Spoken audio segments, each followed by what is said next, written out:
Nós vimos que, no vídeo anterior, vimos que nós vamos estudar, estamos entrando numa série de vídeos, que nós vamos meditar, refletir sobre as evidências que existem, né, os argumentos principais que existem sobre a existência de Deus na história do pensamento humano. O crente, a rigor, não precisa disso. O crente tem uma revelação, uma experiência com Deus. Ninguém pode roubar a sua experiência. A tua garantia da existência de Deus é a sua experiência com Ele, é o seu relacionamento com Ele. Você não precisa de mais nada. Nenhum argumento é mais poderoso que a tua experiência com Deus. Mas na sua missão de evangelista, muitas vezes você precisa convencer alguém que não teve a experiência que você teve.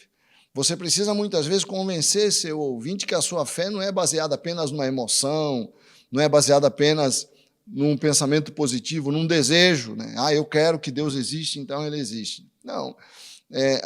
O apóstolo Paulo diz lá no capítulo 12, né, do livro de Romanos, que o nosso culto é um culto racional, ele pode ser defendido argumentativamente. Eu posso claramente dizer para uma pessoa, eu acredito em Deus, sim, e tenho boas razões para isso. E essas razões precisam ser apresentadas. Nós vimos que o apóstolo Pedro diz isso, né, que nós devemos estar sempre preparados para explicar às pessoas que nos pedem, né, responder às pessoas que nos perguntam a razão da esperança que nós carregamos na alma, né? E com base nisso nós temos alguns argumentos. O primeiro argumento é um argumento inicialmente muito difícil, aparentemente ele é difícil de compreender, porque ele se baseia numa realidade muito claramente sentida por todos nós percebemos isso na realidade, mas nunca nós achamos que essa realidade que nós percebemos ela é suficiente para provar a existência de Deus. O primeiro argumento, quem usa isso desde a filosofia grega já vem esse argumento para a existência de Deus, Aristóteles já usou esse argumento, e Tomás de Aquino na igreja também usou esse argumento, é que todas as coisas mudam, se movimentam, evoluem. Tudo que existe no universo, tudo que nós percebemos, sofre uma mudança.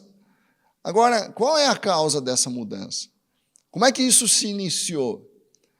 Se você olha, por exemplo, tudo muda, o fogo muda o estado da lenha, a luz do sol bate na janela, enche a sala de luz, a sala antes estava escura, agora não está mais, ela está clara, a televisão enche a sua casa de som.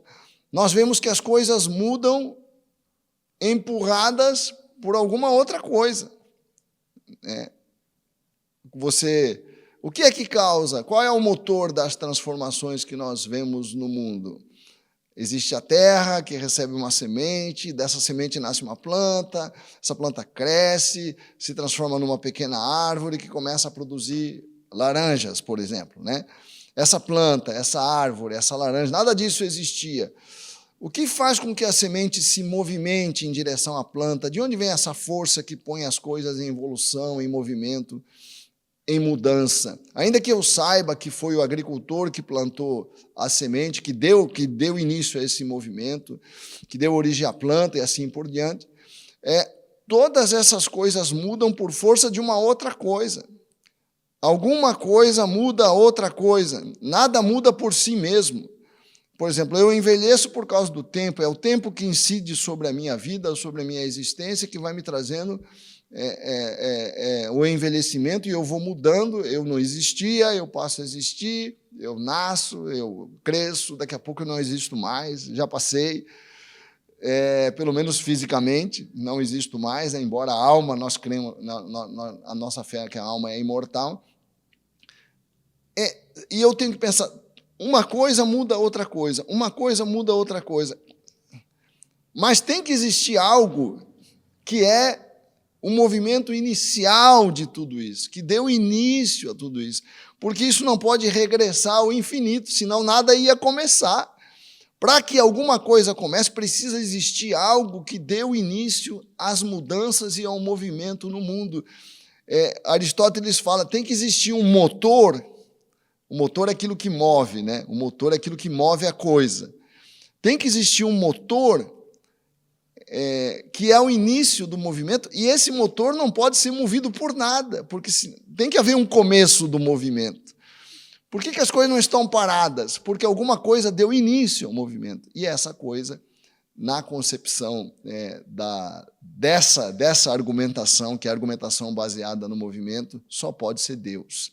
Ele é o início do movimento, ele é que dá causa ao início do movimento que leva ao surgimento e à transformação de todas as coisas que existem.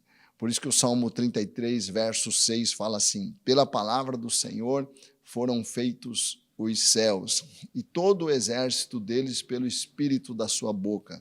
Porque falou, quer dizer, deu início, porque falou e foi feito, mandou e logo apareceu. Não existia antes dele falar. É a fala de Deus, segundo as Escrituras, que dá o início da existência de todas as coisas. Pense e creia.